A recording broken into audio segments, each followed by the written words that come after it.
Сәлеметсіңдер ме оқушылар? Дүниетану сабағын бастаймыз. Бөлім су тіршілік көзі 29 сабақ. Тақырып табиғат және менің қауіпсіздігім.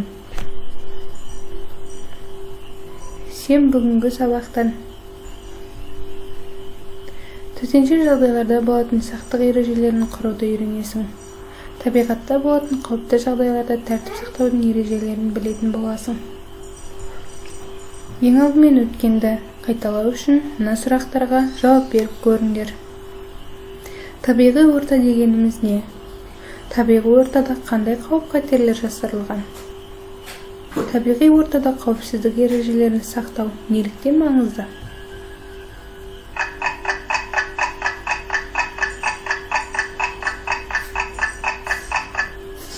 Дұрыс айтасыңдар. Табиғи орта дегеніміз адамды қоршап тұрған табиғат жағдайлары. Жанды және жансыз табиғаттың алуан түрлі формаларының жиынтығын айтады. Мына сөздікпен жұмыс жасайық. Дәптерімізді алып, осы сөздерді жазып аламыз.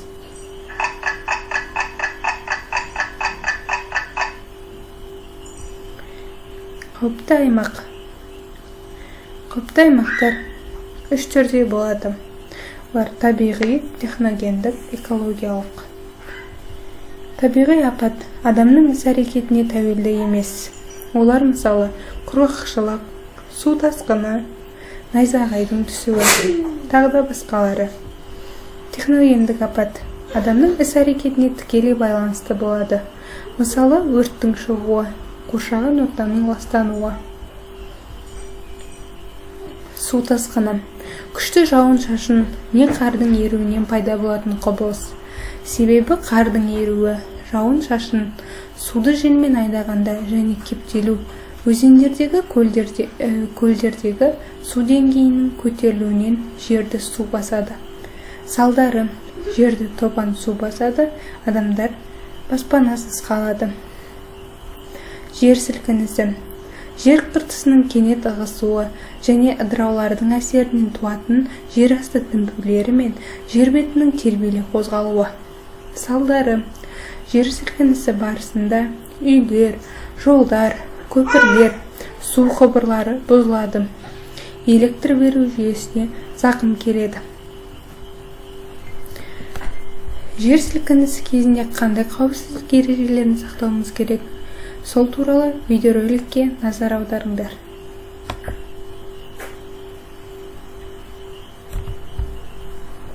Жағдайында күні бұрын үй ішіндегі қауіпсіз жерлерді анықтап, өзіңізге және басқа да жанұя мүшелеріне олардың жұмыс және оқу орындарынан, балабақшадан қауіпсіз жол желісі жасаңыздар. Сонымен қатар, зілзаладан кейінгі кездесетін орынды да анықтаңыздар.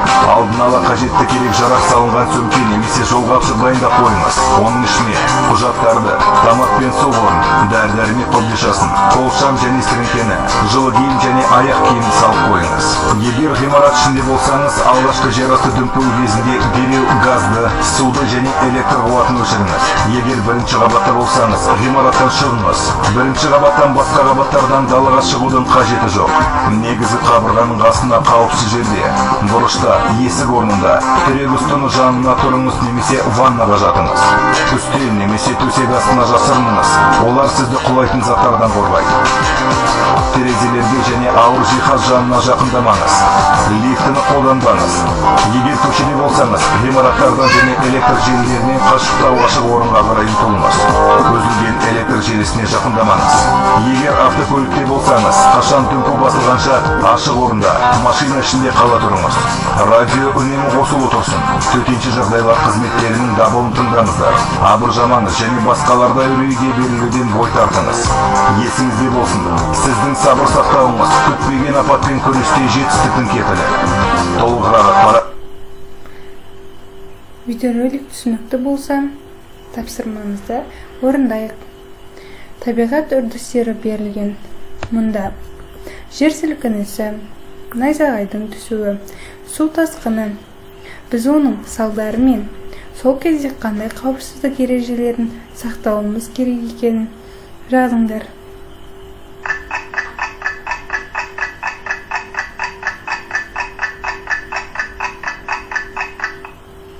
өзімізді бірге тексерейік. Жер сілкінісінің салдары. Үйлер, жолдар, көпірлер бұзылады. Адамдар үйсіз қалады. Найзағайдың түсу салдары.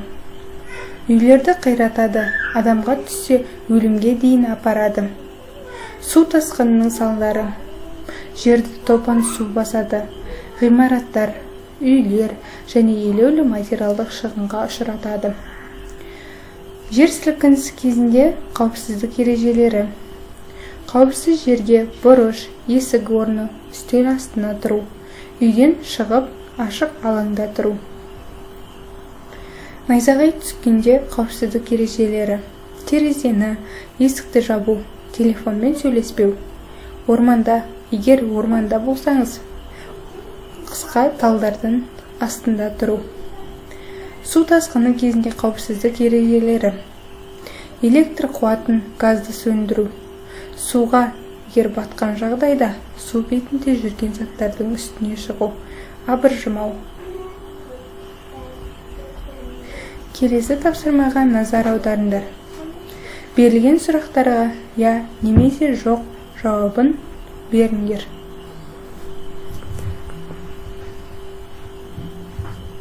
Жер сілкінісі техногендік апатқа жатады.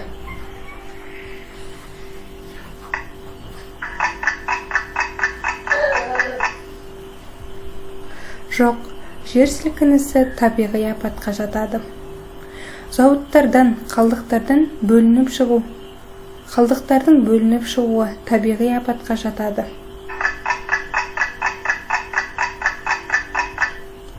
Жоқ, зауыттардан қалдықтардың бөлініп шығуы техногендік апатқа жатады.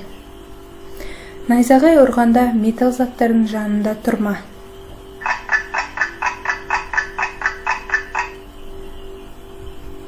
Я, найзағай ұрғанда металл заттардың жанында тұруға болмайды.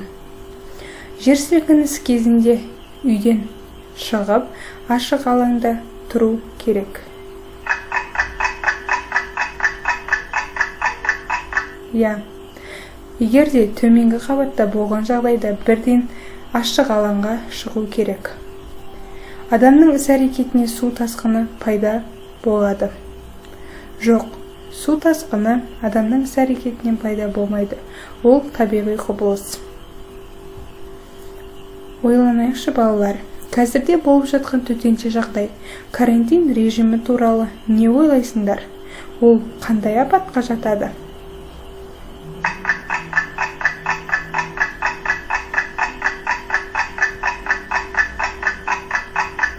Жақсылап ойланып, өз ойларыңды жазыңдар. Сау болыңдар, келесі кездескенше.